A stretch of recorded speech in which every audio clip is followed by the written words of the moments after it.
السلام علیکم ورحمۃ اللہ وبرکاتہ۔ الحمد للہ رب العالمین والصلاة والسلام علی رسولہ الکریم وبعد۔ اعوذ باللہ من الشیطان الرجیم، بسم اللہ الرحمن الرحیم۔ مثل الذین اتخذوا من دون اللہ اولیاء کمثل العنکبوت اتخذت بیتا وإن أوهن البيوت لبيت العنكبوت لو كانوا يعلمون۔ 20ویں تراویح پڑھی گئی، 20ویں پارے سے منتخب آیتیں آپ کے سامنے پیش کی جا رہی ہیں۔ اللہ رب العالمین ہم سب کو کہنے سننے سے زیادہ عمل کرنے کی توفیق عنایت فرمائے۔ اس پارے میں سورہ نمل کا بقیہ حصہ اور سورہ قصص مکمل اور سورہ عنکبوت کا کچھ حصہ مذکور ہے۔ سورہ نمل یعنی چونٹی والی سورت، اس سورت کا وہ حصہ جو اس پارے میں ہے، اللہ تعالیٰ نے آیت نمبر 82 میں قیامت کی ایک بہت بڑی نشانی کا تذکرہ فرمایا ہے۔ فرمایا وَإِذَا وَقَعَ الْقَوْلُ عَلَيْهِمْ، جب کافروں پر عذاب کا وقت آ جائے گا، اخرجنا لہم دابۃ من الارض، تو ہم ان کے لیے زمین سے ایک جانور نکالیں گے، تکلمہم، جو جانور ان سے بات کرے گا، ان الناس کانوا بآیاتنا لا یوقنون، کہ لوگ ہماری آیتوں پر یقین نہیں رکھتے ہیں۔ یہ قرآن کی آیت سورہ نمل آیت نمبر 82 ہے۔ اس میں اللہ رب العالمین نے قرب قیامت جو 10 بڑی نشانیاں واضح ہوں گی، ان میں سے ایک بڑی نشانی جانور کا زمین سے نکلنا، اس کا تذکرہ فرمایا۔ صحیح مسلم میں اس کی تفسیر کرتے ہوئے ہمارے نبی صلی اللہ علیہ وسلم فرماتے ہیں 6 چیزوں کے آنے سے پہلے ہی جو عمل کرنا ہے کر لو، کیونکہ اس کے بعد نام اعمال بند کر دیے جائیں گے اور کوئی بھی نیکی کسی کے رجسٹر میں رجسٹرڈ نہ کی جائے گی۔ اللہ کے نبی نے فرمایا بادروا بالاعمال 6، نیکیاں خوب کر لو 6 چیزوں سے پہلے، الدجال والدخان ودابۃ الارض وطلوع الشمس من مغربها وامر العامة وخویصۃ احدکم۔ دجال کے آنے سے پہلے ہی جتنی نیکی کرنی ہے کر لو، دھواں کے نکلنے سے پہلے ہی جو نیکی کرنی ہے کر لو، زمین سے جانور کے نکلنے سے پہلے جو کرنا ہے کر لو، مغرب سے سورج کے طلوع ہونے سے پہلے جو کرنا ہے کر لو، قیامت آنے سے پہلے جو کرنا ہے کر لو، اور اپنی موت آنے سے پہلے جو نیکی کرنا ہے کر لو۔ اس میں اللہ کے نبی نے 6 چیزیں ذکر فرمائیں، اس میں ایک جانور کا زمین سے نکلنا بھی ہے جو اس آیت میں ذکر کیا گیا۔ اللہ کے نبی نے فرمایا، ایک دوسری روایت میں ہے ثلاث اذا خرجنا لا ينفع نفسا ایمانها لم تكن آمنت من قبل او کسبت فی ایمانها خیرا۔ 3 ایسی نشانیاں کہ اس کے آ جانے کے بعد کسی بھی انسان کو ایمان لانے کا کوئی فائدہ نہیں ہوگا، یا اس کے بعد کوئی نیکی کرنے کا کوئی فائدہ نہیں ہوگا۔ طلوع الشمس من مغربها، جب یہ سورج آج ایسٹ سے نکلتا ہے، کل ویسٹ سے نکلنے لگے گا، مشرق کے بجائے مغرب سے سورج نکلنے لگے گا، تب انسان کو پھر ایمان لانے کا کوئی فائدہ نہیں ہوگا۔ والدجال، اور دجال کے آ جانے کے بعد، ودابۃ الارض، اور زمین سے جانور کے نکل جانے کے بعد۔ سورج مغرب سے نکلے گا اور پھر جانور زمین سے نکلے گا، یہ دونوں آگے پیچھے آئیں گے۔ مفسرین نے، شارحین نے لکھا ہے کہ جس دن سورج بجائے پورب کے پچھم سے نکلے گا، قیامت کی شروعات ہو جائے گی، اور اسی دن سے لوگوں کے رجسٹر کلوز کر دیے جائیں گے۔ اب اس کے بعد کوئی بھی انسان ایمان قبول کرے کوئی فائدہ نہیں، کوئی بھی کافر دن بھر لا الہ الا اللہ پڑھے، اشہد ان لا الہ الا اللہ پڑھے، کوئی فائدہ نہیں۔ کوئی بھی ایمان والا شخص اپنے ایمان میں مزید نیکیاں بڑھانے کی کوشش کرے، کوئی فائدہ نہیں۔ کوئی گنہگار انسان توبہ کرنے کی کوشش کرے، کوئی فائدہ نہیں، توبہ کا دروازہ بھی بند ہو چکا ہوگا۔ اسی دن یعنی سورج ابھی پچھم سے نکلا، چاشت کے وقت میں یہ جانور زمین سے نکلے گا۔ چاشت کا وقت یعنی تقریباً سورج نکلنے کے 2-3 گھنٹے کے بعد جس وقت ہم اور آپ عام طور سے ناشتہ کرتے ہیں، ایسے وقت میں یہ جانور زمین سے نکلے گا۔ اور اس جانور کے زمین سے نکلنے کی جو حکمت ہے علماء نے بیان کیا ہے، کہا کہ جب سورج مغرب سے نکلے گا لوگوں کے رجسٹر بند کر دیے جائیں گے، پھر کسی بھی کافر کا ایمان قبول نہ ہوگا، کسی بھی گنہگار کا توبہ قبول نہ ہوگا، کسی کے ایمان میں تجدید کاری نہ ہوگی۔ پھر اللہ رب العالمین زمین سے اس جانور کو نکالے گا۔ یہ جانور ہر انسان کے چہرے پر بدبخت، نیک بخت، کافر یا مشرک یا مسلم، یہ ساری کی ساری چیزیں لکھ دیا جائے گا۔ جو بھی جس کو بھی دیکھے گا وہ پہچان لے گا۔ یہ جانور انسان کے پاس جائے گا، کافروں کے پاس جائے گا، اور کافروں کو پہچان کر ان کو پکڑے گا، کیونکہ لکھ دیا جائے گا۔ اب جب کلیئر ہو گیا کہ اب اس کے بعد ایمان لانے کا کوئی فائدہ نہیں، یعنی رزلٹ آؤٹ کر دیا جائے گا کہ یہ شخص کافر ہے، یہ شخص مسلم ہے، یہ جنتی ہے، یہ جہنمی ہے، یہ شقی ہے، یہ سعید ہے، وہ رزلٹ کلیئر کر دیا جائے گا اور یہ جانور زمین سے نکلے گا۔ اللہ رب العالمین نے فرمایا ہے تکلمہم، اس جانور کی ایک خوبی یہ ہوگی، اللہ رب العالمین نے اس جانور کے ذریعے سے اپنی قدرت کو بیان فرمایا۔ ویسے تو عام طور پر جانور انسانوں کی بات نہیں سمجھتے، انسان جانوروں کی بات نہیں سمجھتے، لیکن اللہ تعالیٰ اپنی قدرت خاصہ سے اس جانور کو وہ طاقت عطا فرمائے گا کہ یہ کافروں سے بات بھی کرنے لگے گا اور کافر لوگ اس کی بات کو سمجھیں گے بھی۔ بات کرتے ہوئے کہے گا ان الناس کانوا بآیاتنا لا یوقنون، لوگ اللہ کی آیتوں پر یقین نہیں کر رہے ہیں، لوگ اللہ کی نشانیوں پہ یقین نہیں کر رہے ہیں۔ یہ میں جو زمین سے نکل کے آیا، ہمارے نبی صلی اللہ علیہ وسلم نے بہت پہلے بتایا تھا کہ قیامت کے قریب زمین سے ایک جانور نکلے گا جو لوگوں سے بات چیت کرے گا، یہی جانور ہے جو آج نکل کے آیا۔ اللہ نے فرمایا، بعض مفسرین نے لکھا ہے کہ اللہ یہ زمین سے جو جانور نکالے گا کیوں نکالے گا، اس کی علت بیان کرتے ہوئے کہا کیونکہ لوگوں کو اللہ کی آیتوں پر یقین ہی نہیں رہا، لوگوں کو آج اسلام کی باتوں پہ شک ہو رہا ہے۔ جن چیزوں پر ایمان لانا ضروری ہے ان چیزوں پہ شک کرنا انتہائی بڑا گناہ ہے اور یہ خطرناک ہے، یعنی ایمان ہی مکمل نہیں ہوتا ہے۔ جیسے کہ فرشتوں پر ایمان لانا ضروری ہے، ارکان ایمان جو 6 ہیں، اللہ کی ذات پر، اللہ کے نبیوں پر، اللہ کی کتابوں پر، آخرت کے دن پر، فرشتوں پر اور تقدیر اچھی یا بری ہو، ان 6 چیزوں پر ایمان لانا ضروری ہے۔ اب اگر کوئی شخص ان 6 چیزوں پر ایمان تو لا رہا ہے لیکن اسے شک ہے تو کہتے ہیں کہ اس کے ایمان کا کوئی فائدہ نہیں ہے۔ یقین کے ساتھ ان چیزوں پر ایمان ہونا چاہیے۔ اللہ نے اسی بات کو ذکر کیا، لا یوقنون، یہ ہماری آیتوں پر یقین ہی نہیں کر رہے۔ اس جانور کے ذریعے سے اللہ نے اپنی قدرت کا اظہار فرمایا کہ میں اگر چاہوں تو جسے لوگ کہتے ہیں کہ یہ بے زبان جانور ہے، بے زبان یعنی جو بول نہیں سکتا، میں چاہوں تو اسے بولنے کی طاقت عطا فرما دوں اور یہ ایسی بولی بھی بولے گا جو تمہیں سمجھ بھی آئے گی۔ اسی طرح سے اللہ رب العالمین کل قیامت کے دن ہمارے اور آپ کے جسم کی چمڑیوں کو، ہڈیوں کو، زبانوں کو اور ہمارے ہاتھ پاؤں کو، ران کو اللہ بولنے کی طاقت عطا فرمائے گا۔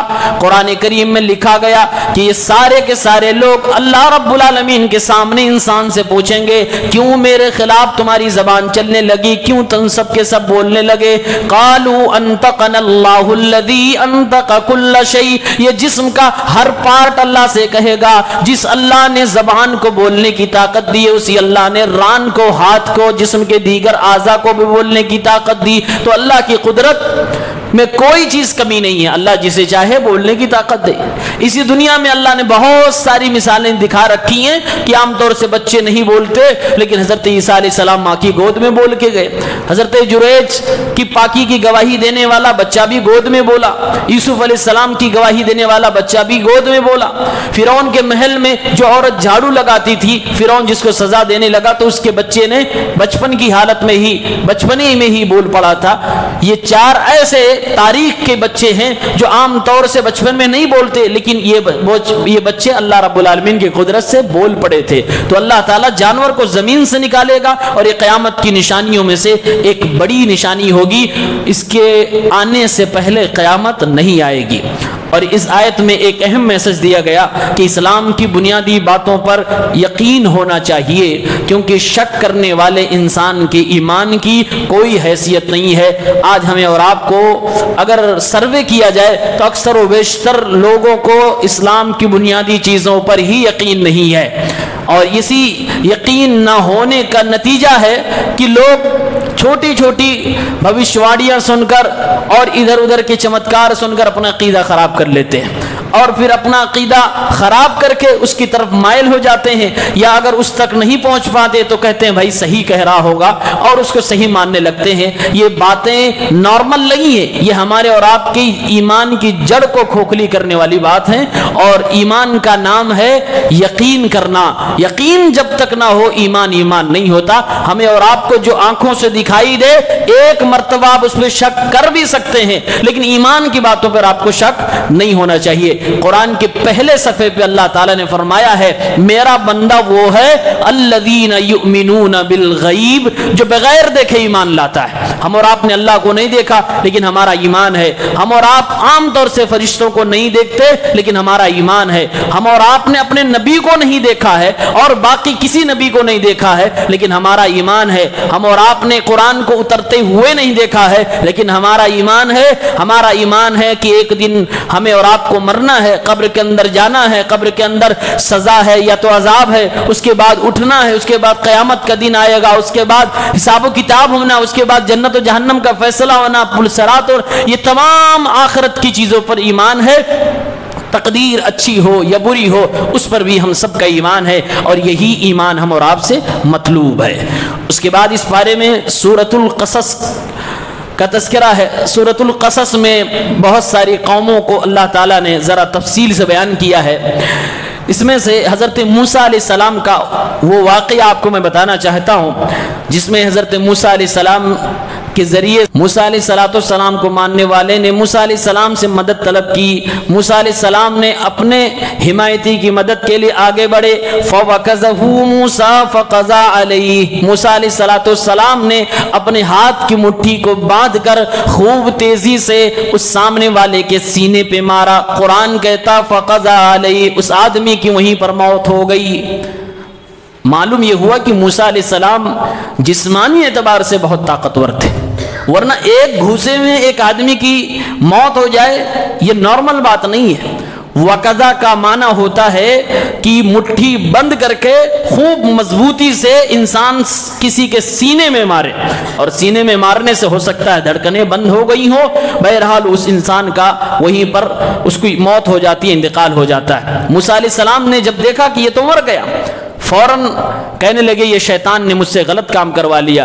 قال هذا من عمل الشیطان انه عدو ومضل مبین، یہ تو شیطان کا کام ہو گیا، یہ تو شیطان دشمن ہے، گمراہ کرنے والا ہے، واضح گمراہ کرنے والا ہے۔ قال ربی انی ظلمت نفسی فاغفر لی فغفر له انه هو الغفور الرحیم، اے میرے رب میں نے اپنے نفس پہ ظلم کر لیا، تو مجھے معاف فرما دے۔ اللہ تعالیٰ نے انہیں معاف بھی فرما دیا کیونکہ اللہ تعالیٰ معاف کرنے والا رحم کرنے والا ہے۔ قال ربی بما انعمت علی فلن اکون ظہیرا للمجرمین، اے اللہ جو تو نے مجھ پر انعام کیا آج کے بعد سے کسی مجرم کی مدد نہیں کروں گا۔ انتقال ہو گیا، اب جس کو بچایا وہ اپنے گھر چلا گیا۔ موسیٰ علیہ السلام ڈر کے مارے چھپ گئے۔ اب ڈر گئے کہ مصر کے بادشاہ فرعون کو اگر پتا چلا کہ میں نے اس کے ایک آدمی کو غلطی سے مار دیا ہے تو گرچہ میں نے جان کے نہیں مارا، وہ اتفاق سے مرا ہے، بدلے میں تو مجھے مار ڈالے گا۔ اگلی صبح ہوتی ہے، قرآن کہتا ہے موسیٰ علیہ السلام اپنے گھر سے نکلتے ہیں تو دائیں بائیں دیکھتے ہوئے چل رہے ہیں کہ کوئی اس کے بارے میں جان تو نہیں گیا، مجھے کوئی تلاش تو نہیں رہا ہے۔ فَأَصْبَحَ فِي الْمَدِينَةِ خَائِفًا يَتَرَقَّبُ، شہر کے اندر ڈرے ہوئے ادھر ادھر دیکھتے ہوئے چل رہے تھے۔ فَإِذَا الَّذِي اسْتَنصَرَهُ بِالْأَمْسِ، کل جس نے انہیں مدد کے لیے پکارا تھا وہی آدمی پھر سے مل گیا۔ یستصرخہ، پھر سے موسیٰ علیہ السلام کو پکارنے لگا، چیخ چیخ کر آواز دینے لگا۔ قال له موسیٰ انک لغوی مبین، آج پھر تو مدد کے لیے بلا رہا ہے۔ مجھے تو لگ رہا ہے لڑاکا آدمی تو ہی ہے، جھگڑالو آدمی تو ہی ہے، تو ہی گمراہ کرنے والا ہے۔ فلما ان اراد ان یبطش بالذی هو عدو لہما، موسیٰ علیہ السلام آگے بڑھے اسی قبطی کو پکڑنے کے لیے جس نے کل بلایا تھا۔ اس نے سمجھا کہ اب موسیٰ علیہ السلام مجھے پکڑنے آ رہے ہیں، کیونکہ موسیٰ علیہ السلام نے اس کو ڈانٹ دیا تھا۔ اسے لگا کہ مجھے پکڑنے آ رہے ہیں اور کل ایک گھوسے میں اس کو مار دیا تھا، اگر آج میرے اوپر پڑ گئی تو مر جاؤں گا۔ اس نے نام لے لیا موسیٰ علیہ السلام کا اور کہا قال یا موسیٰ اتريد ان تقتلنی کما قتلت نفسا بالامس، جیسے آپ نے کل ایک کو مار ڈالا کیا آج مجھے مار ڈالو گے؟ کل جس کو بچایا تھا گویا کہ اس نے اعلان کر دیا کہ کل آپ ہی نے ایک کو مارا تھا۔ اب وہ سامنے والا جو دوسرا لڑ رہا تھا اس نے نام سن لیا، اچھا کل اس نے ہی مارا تھا۔ اب وہاں سے نکلا اور فرعون کے محل تک خبر پہنچا دی کہ کل جو مرڈر ہوا تھا اس کا قاتل مل گیا ہے اور اس کا نام موسیٰ ہے۔ اب ان کے پیچھے پوری فورس لگ جاتی ہے تلاش کرنے کے لیے، اور اس نے یہ بھی کہا ان تريد الا ان تكون جبارا في الارض، موسیٰ آپ تو زمین میں اپنے آپ کو ڈان سمجھنے لگے ہیں، آپ تو ایک گھوسے میں لوگوں کو مارتے ہیں۔ وما تريد ان تكون من المسلمين، مجھے نہیں لگتا کہ آپ کسی کو صلح بھی کرواتے ہوں گے، آپ تو ایک ہی گھوسے میں لوگوں کو مار دیتے ہیں۔ اب موسیٰ علیہ السلام کی خبر محل تک پہنچ گئی، موسیٰ علیہ السلام کو لوگ تلاشنے لگے۔ بہرحال کچھ موسیٰ علیہ السلام چھپتے چھپاتے شہر ہی چھوڑ دیے، مصر سے باہر نکل گئے۔ آگے چل کے پھر حضرت یعقوب کی بیٹیوں سے پانی پلانے کے لیے کنویں پہ ملاقات ہوتی ہے، پھر آگے ان کی شادی وغیرہ کا تذکرہ ہے۔ ان آیتوں میں ایک تو بات یہ معلوم ہوئی کہ موسیٰ علیہ السلام بہت طاقتور تھے، ایک ہی گھوسے میں ایک انسان کا مر جانا معمولی بات نہیں۔ دوسری بات یہ معلوم ہوئی کہ یہ جو قتل ان سے مرڈر ہوا یہ موسیٰ علیہ السلام کا کبیرہ گناہ نہیں تھا۔ کیوں؟ کیونکہ اس مرڈر میں نہ ان کی نیت تھی اور نہ ہی گھوسے سے عام طور سے آدمی مرتا ہے، یعنی یہ کوئی ایسا ویپن بھی نہیں تھا جس سے قتل ہو جائے، نہ نیت ہے نہ ایسا ویپن ہے، تو گویا کہ یہ غلطی سے قتل ہوا تھا، اتفاقیہ طور سے ہوا تھا۔ اسی لیے علماء نے لکھا ہے یہ کبیرہ گناہ نہیں ہے۔ پھر بھی موسیٰ علیہ السلام نے اس غلطی کو بہت سیریس لیا اور اللہ سے فوراً دعا مانگنے لگے، ربی اے میرے رب، یعنی خود کو اللہ کے سامنے سرنڈر کیا اور اللہ رب العالمین کے سامنے پیش کیا اور کہنے لگے انی ظلمت نفسی، میں نے اپنے اوپر ظلم کیا، یعنی اپنے گناہ کا اعتراف کیا، شرمندگی کا اظہار کیا۔ فاغفر لی، تو اے اللہ مجھے معاف فرما دے۔ تو اللہ تعالیٰ نے ان کے اس گناہ کو، اس غلطی کو فغفر لہ، معاف بھی فرما دیا۔ موسیٰ علیہ السلام نے جو دعا کی، فوراً جو دعا کی، امام قتادہ فرماتے ہیں عرف واللہ المخرج فاستغفر، موسیٰ علیہ السلام کو معلوم تھا کہ اس غلطی کے بعد بچنے کا راستہ کیا ہے، ان کو راستہ معلوم تھا، اس لیے فوراً اللہ سے مغفرت طلب کرتے ہیں اور اللہ تعالیٰ ان کو معاف بھی فرما دیتا ہے۔ اور آگے موسیٰ علیہ السلام اس آدمی سے کہتے ہیں آج پھر تو مجھے مدد کے لیے بلا رہا ہے، اللہ نے ایک بار مجھے معاف فرما دیا، اللہ تعالیٰ نے مجھے اپنا رسول بنایا ہے، اب میں کسی مجرم کی مدد نہیں کروں گا۔ یعنی توبہ میں یہ بھی داخل ہے کہ پرانی غلطی آپ کو نہیں دہرانی ہے۔ یہاں پر مجرم کیوں کہا گیا؟ کیا موسیٰ علیہ السلام نے جس کی مدد کی تھی وہ مجرم تھا؟ مفسرین نے لکھا ہے مجرم کا مطلب یہ ہے من اوقع غیرہ فی الجرم، مجرم وہ ہے جو کسی اور کو جرم میں داخل کر دے، یا پھر یہاں پر مجرم کا معنی یہ ہے من ادت معاونتہ الی جرم، جس کی مدد آپ کو مجرم خود بنا دے اس کی مدد نہ کیا کرے۔ معلوم یہ ہوا کہ مدد کرنا اچھی بات ہے، لیکن کسی کی مدد میں آپ اتنے زیادہ سیریس نہ ہو جاؤ کہ آپ خود مجرم بن جاؤ، مدد کرنے کے نام پر کسی پہ اوپر ظلم کر بیٹھو تو آپ خود مجرم ہو جائیں گے۔ تو موسیٰ علیہ السلام نے کہا اب دوبارہ میں کسی کی مدد نہیں کروں گا جس کے ذریعے سے ایسا محسوس ہوگا کہ میں خود مجرم بن جاؤں۔ ان آیتوں میں ایک عقیدے کی بات ہے، ہم اور آپ جانتے ہیں کہ مخلوق سے مدد مانگنا، استغاثہ کرنا، استعانہ کرنا جائز نہیں ہے۔ ایاک نعبد و ایاک نستعین ہم اور آپ پڑھتے ہیں، لیکن ان آیتوں میں دیکھتے ہیں کہ الفاظ ہیں فاستغاثہ الذی من شیعتہ، جو موسیٰ علیہ السلام کے حمایت میں تھا اس نے موسیٰ علیہ السلام سے استغاثہ کیا، یعنی مدد طلب کی۔ تو کیا اس شخص نے موسیٰ علیہ السلام سے مدد مانگ کر شرک کیا؟ ایک سوال پیدا ہوتا ہے، نہیں، شرک نہیں کیا۔ ہم اور آپ یہ اچھی طرح سے جانتے ہیں کہ اگر سامنے والا اس چیز کی طاقت رکھتا ہو تو آپ اس چیز میں اس سے مدد مانگ سکتے ہیں، یہ شرک نہیں ہے، اس کو شرک نہیں کہتے ہیں۔ اور یہ آیت خود اس بات کی دلیل ہے، اس لیے ہم کہتے ہیں کہ اپنی بیوی سے آپ ناشتہ مانگ سکتے ہیں، بیوی اپنے شوہر سے کھانا کپڑے کا سامان مانگ سکتی ہے، آپ اپنے بھائی کے لیے سے مدد مانگ سکتے ہیں، آپ راستے میں کھڑے ہیں کسی سے لفٹ مانگ سکتے ہیں۔ جو بھی انسان کی قدرت اور طاقت میں ہے اسے مانگنا شرک نہیں ہے، وہ توحید کے اندر داخل ہے، وہ زندگی کے اندر ایک عام عمل ہے، اس کو شرک نہیں کہا جائے گا۔ اگر اسی شخص نے موسیٰ علیہ السلام کو چھوڑ کر اپنے کسی گزرے ہوئے پیر کو، کسی نیک انسان کو مدد کے لیے بلاتا جو وہاں نہیں تھا، جو مر چکا تھا، تو یقیناً یہ آدمی شرک کا مرتکب ہوتا، اس کو ہم شرک کہتے۔ لیکن موسیٰ علیہ السلام اس کو بچانے پہ قادر تھے، اس نے اسی لیے بلایا تھا کہ ہمارا جھگڑا ہو رہا ہے، ہمارا جھگڑا ختم کرا دیجئے، اس کو دور کر دیجئے۔ اس نے قتل کرنے کے لیے بھی نہیں بلایا تھا، صرف مدد کے لیے بلایا تھا۔ موسیٰ علیہ السلام نے گھوسا مارا، وہ مر گیا، تو اس نے شرک کرنے کے لیے نہیں بلایا تھا، یہ مدد جائز ہے۔ ورنہ اللہ تعالیٰ نے شریعت میں یہ بات رکھی ہے کہ ہم اور آپ مظلوم کی مدد کریں، چاہے وہ ظالم ہو تب بھی مدد کریں، مظلوم ہو تب بھی مدد کریں۔ مظلوم کی مدد یہ ہے کہ ظالم کو اس سے دور کر دے، اور ظالم کی مدد یہ ہے کہ اس کو ظلم کرنے سے روک دے۔ اس کے بعد اللہ تعالیٰ نے کافروں کا ایک بہانہ ذکر کیا۔ کچھ کافروں نے نبی کے دور میں یہ بہانہ کیا کہ اے محمد آپ کی بات سمجھ میں آ رہی ہے، آپ صحیح بول رہے ہو، سچ بول رہے ہو، دلیل سے بول رہے ہو، سب کچھ سمجھ میں آ رہی ہے، لیکن ہم اگر ایمان قبول کر لیں تو یہ عرب کے لوگ ہمیں منٹوں میں کھا جائیں گے، ہمیں مار ڈالیں گے یا ہمارا کڈنیپ ہو جائے گا، اس لیے ہم ایمان نہیں قبول کریں گے۔ یہ معذرت، یہ بہانہ آج بھی لوگوں کے پاس موجود ہے کہ ہمیں پوری بات سمجھ میں آتی ہے، دلائل سے بات پیش کی گئی، سب کچھ سمجھ میں آتا ہے، لیکن اگر ہم نے یہ چیز قبول کر لی تو ہمارے محلے کے لوگ، ہمارے خاندان کے لوگ، رشتہ دار ہمیں کھا جائیں گے۔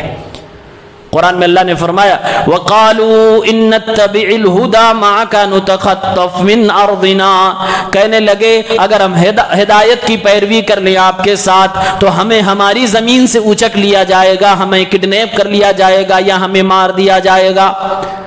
اللہ نے پھر اس کا جواب دیتے ہوئے فرمایا یہ بہانہ قبول نہیں کیا جائے گا، تم تو مکہ میں رہتے ہو، مکہ میں قتل کرنا، لڑائی جنگ کرنا ہی منع ہے، تمہیں تو امن کی زندگی نصیب ہوئی ہے، پھر یہ ڈر کسی معنی کا نہیں، اس ڈر کو پیش کر کے ایمان سے اپنے آپ کو اگر دور کرتے ہو تو یہ تمہاری غلطی ہے۔ معلوم یہ ہوا کہ حق بات اگر دلیل سے مل جائے تو قبول کرنا چاہیے، جان کی بھی انسان کو پرواہ نہیں کرنی چاہیے۔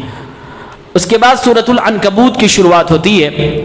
عنکبوت کے مطلب ہوتے ہیں مکڑی، مکڑی جو گھروں میں جالا بنا لیتی، اسی مکڑی کو عربی میں عنکبوت کہتے ہیں۔ اس سورت کا نام عنکبوت کیوں پڑا؟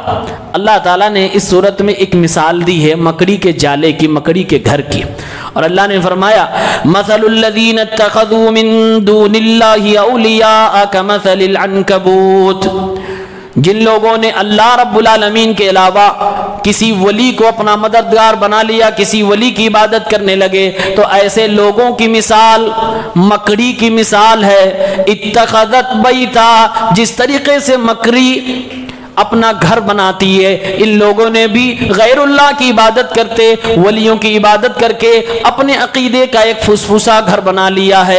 وَإِنَّ أَوْهَنَ الْبُيُوتِ لَبَيْتُ الْعَنْكَبُوتِ، جبکہ دنیا جانتی ہے سب سے کمزور گھر اگر کوئی گھر ہو سکتا ہے تو مکڑی کا گھر ہو سکتا ہے۔ اللہ تعالیٰ نے یہ بات کہ سب سے کمزور گھر مکڑی کا گھر ہے 6 تاکیدوں کے ساتھ بیان فرمایا ہے۔ عربی زبان کے ماہرین اس کو سمجھ سکتے ہیں۔ اللہ نے کہا ان، یہ عربی زبان میں بات میں دم پیدا کرنے کے لیے استعمال ہوتا ہے۔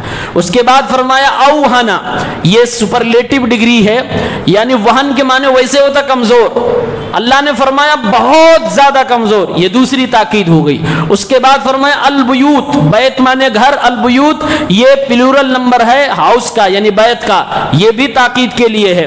اس کے بعد اللہ نے فرمایا لبیت العنکبوت، یہ جمع بھی ہے اور پھر اس کی اضافت ہے، اور اس کے بعد اللہ نے فرمایا کہ یہ مکڑی کا گھر ہے جو سب سے زیادہ کمزور ہے، اور اس پر لام تاکید لگی ہوئی ہے۔ اس طرح سے اس پہ 6 تاکید لگا کر اللہ نے فرمایا لوگوں یقین کرو سب سے کمزور گھر دنیا میں اگر کسی کا ہوگا تو مکڑی کا گھر ہوگا۔ کیوں بھائی؟ مکڑی کا گھر ہم سب دیکھتے ہیں، اس کو ہم لوگ گھر بھی نہیں بولتے، ہم لوگ جالا بولتے اس کو، حالانکہ قرآن نے اس کو گھر کہا، یہ اس کے لیے گھر ہے، ہم لوگ اس کو گھر نہیں مانتے، ہم لوگ اسے جالا بولتے ہیں۔ وہ گھر مکڑی کو بارش سے بچا سکتا ہے؟ نہیں۔ گرمی سے بچا سکتا ہے؟ نہیں۔ ٹھنڈی سے بچا سکتا ہے؟ نہیں۔ تھوڑی سی ہوا چل جائے وہ گھر باقی رہے گا؟ نہیں۔ اس گھر میں کوئی دم نہیں ہے، اس لیے اللہ نے فرمایا اوہن البیوت، سب سے کمزور گھر اگر کوئی ہے تو مکڑی کا گھر ہے۔ اور یہ مثال کس کی ہے؟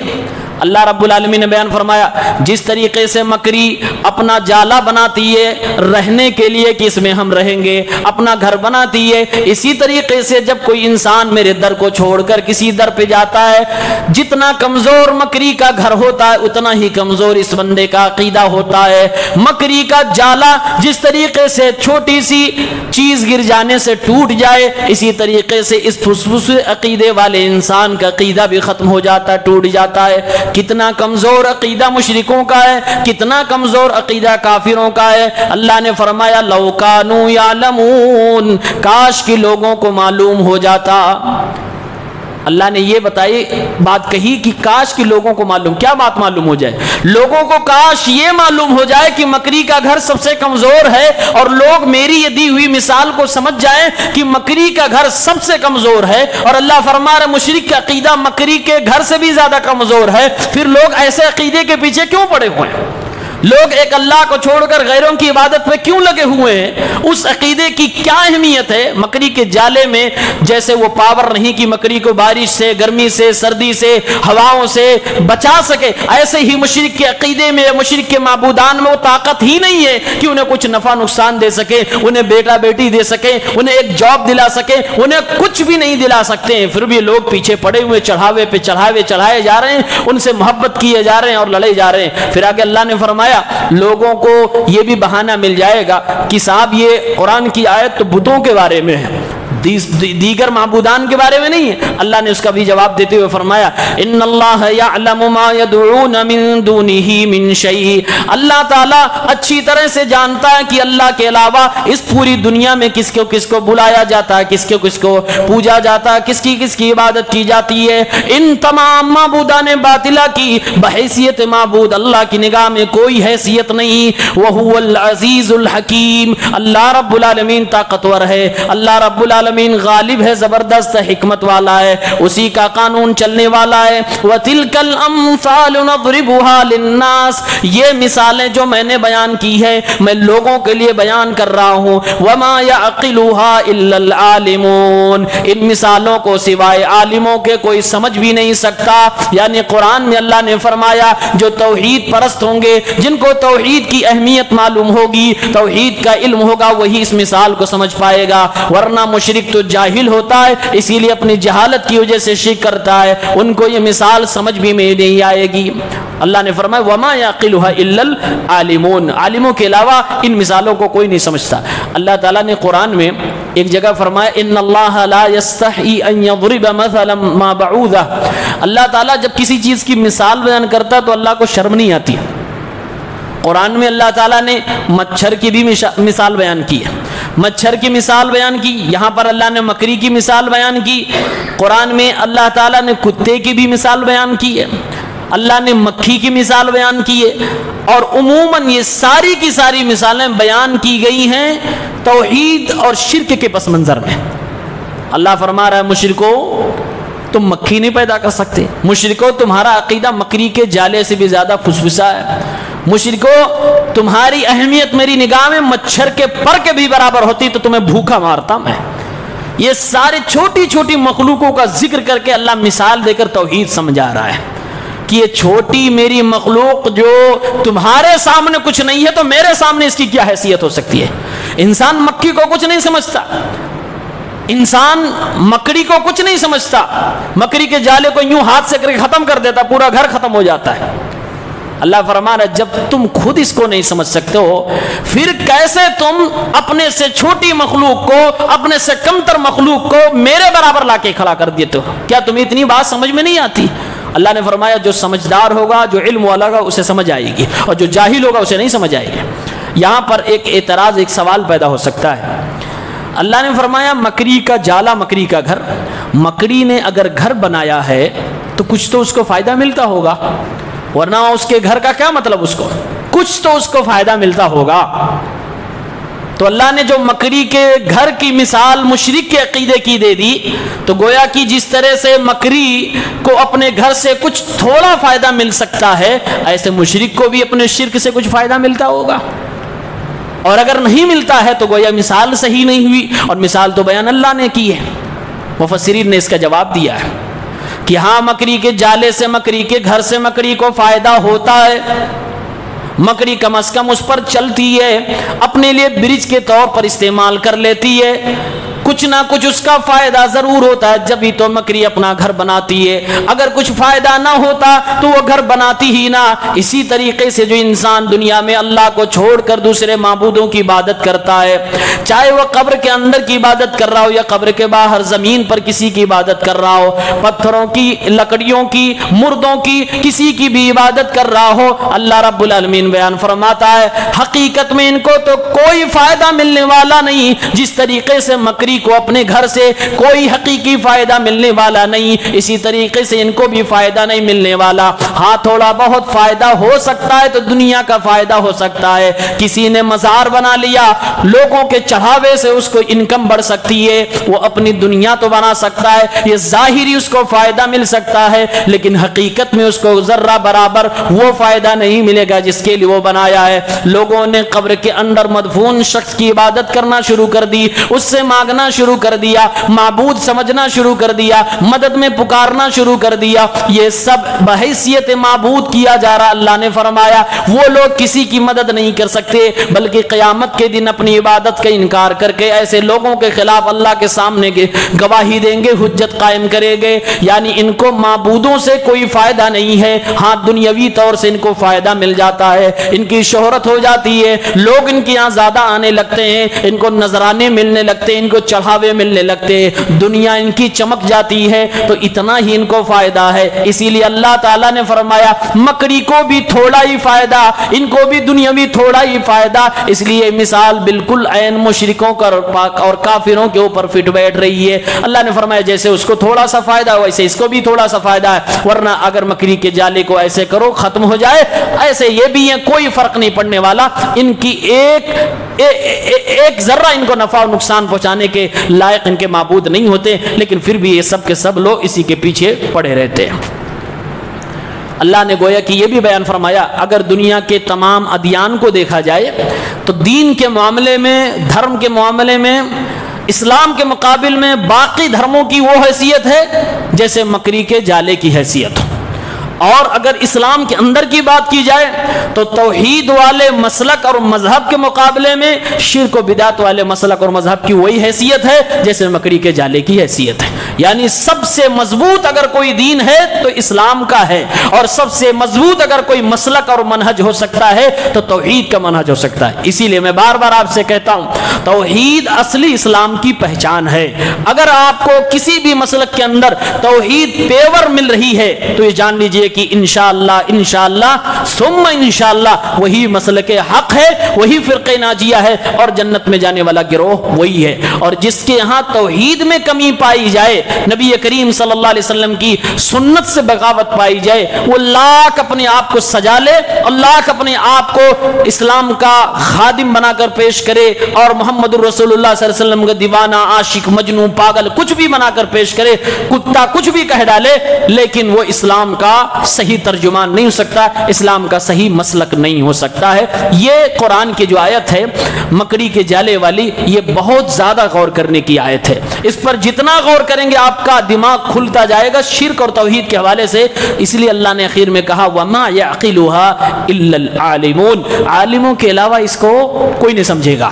یعنی کہ اس کو سمجھنے کے لیے بھی علم چاہیے. وہ علم کون سا علم ہے؟ مفسرین نے لکھا اللہ کو پہچاننے کا علم ہے, توحید کو جاننے کا علم ہے, اللہ کی صفات میں غور کرنے کا علم ہے. جس کے پاس یہ علم ہوگا وہی ان مثالوں کو سمجھ پائے گا. کتنی بڑی بات اللہ نے فرما دی ہے, مشرکوں تمہارا عقیدہ اتنا ہی فسفسا ہے جتنا مکڑی کے جالے کا ہے, لہذا اپنی اصلاح کرو, مضبوط عقیدہ لاؤ.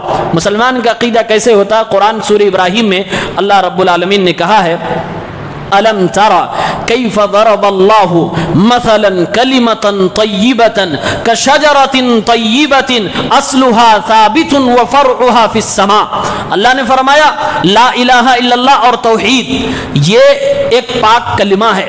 اس پاک کلمے کی مثال ایک پاک درخت کی ہے. وہ درخت صحیح حدیث کے مطابق کھجور کا درخت. پاک کلمے کی مثال ایک درخت کی ہے, اور ایسا درخت اصلها ثابت جس کی جڑیں زمین کی گہرائی تک مضبوط ہیں, وفرعها فی السماء اور جس کی ٹہنیاں آسمان کو چھو رہی ہیں, آسمان کی بلندی کو پہنچی ہوئی ہیں. تؤتی اکلها کل حین باذن ربها, اللہ کے حکم سے ہر وقت یہ درخت پھلدار ہے, پھل دیتا رہتا ہے. اور آگے اللہ نے فرمایا کلمۃ خبیثۃ کشجرۃ خبیثہ, اور شرک کی مثال ایسے خبیث درخت کی طرح ہے اجتثت من فوق الارض, جو زمین کے اوپری حصے پہ رکھا ہوا تھا ہے. حدیث کے اندر اس کو اندرائن اور حنظل کا درخت کہا گیا. یہ زمین پہ لگایا جائے تو اس کی جڑیں زیادہ گہری نہیں جاتی ہیں, اوپر ہی رکھا ہوتا ہے, اس کو ایک چھوٹا سا جانور بھی اکھاڑ کے پھینک دیتا ہے. اللہ نے فرمایا مشرکوں کے عقیدے کی مثال ایسی ہی ہے, ان کا عقیدہ ایسے زمین کے اوپر رکھا ہوا ہے, یہ پھسپھسے عقیدے والے مسلمان ہے. اجتثت من فوق الارض, زمین کے اوپر سے اکھاڑ لیا جاتا ہے. ما لها من قرار, اس میں کوئی دم نہیں ہے, اس میں کوئی مضبوطی نہیں ہے. تو کلمہ توحید کی مضبوطی یہ ہے اصلها ثابت وفرعها فی السماء, کہ جڑیں مضبوط ہوں اور ٹہنیاں آسمان کی بلندی تک جائیں. یہ اسلام کا عقیدہ ہے اور یہی مذہب اسلام ہے. اسی عقیدے کے ذریعے سے آپ ساری دنیا کا مقابلہ کر سکتے ہیں, ورنہ مکڑی کے جالے والے عقیدے سے اور اندرائن و حنظل کے درخت کی جڑ والے عقیدے, فسفس عقیدے سے ہم مسلمانوں ہی کا مقابلہ نہیں کر سکتے. دنیا کی بات تو الگ ہے, دنیا کے سامنے ملحد بھی ہیں, مشرک بھی ہیں, کفار بھی ہیں, عقلانی بھی ہیں, وہ تمام لوگ جو کہتے ہیں جو چیزیں دیکھیں گے اسے ہی مانیں گے. ان تمام کا مقابلہ اگر کرنا ہے تو یہی توحید, یہی منہج, یہی دین چاہیے جس کے بارے میں اللہ نے فرمایا جڑیں مضبوط ہوں اور زمین میں خوب گہرائی تک مضبوطی ہو اور آسمان کی بلندیوں تک وہ مضبوطی ہو, تب جا کے آپ دنیا کا مقابلہ کر سکتے ہیں. آج مسلمانوں کا عقیدہ ہی خراب ہے, ڈاما ڈول ہے مسلمان ہی, کیا کسی کا مقابلہ کرے گا؟ عقیدے ہی میں جو ہماری سب سے بڑی چیز تھی, سب سے پاورفل چیز تھی, اسی میں ہم کمزور ہو گئے تو باقی چیزیں تو کمزور ہونی بنتی ہیں. اللہ تعالیٰ سے دعا ہے رب العالمین ہم سب کے عقیدے کی اصلاح فرمائے, ہمارے عقیدے توحید کو اللہ مضبوط بنائے. الہ العالمین جو ہم میں گمراہ ہیں, جن کے عقائد صحیح نہیں, ان کو صحیح کرنے کی توفیق عنایت فرما دے, انہیں ہدایت نصیب فرما. آمین یا رب العالمین. السلام علیکم.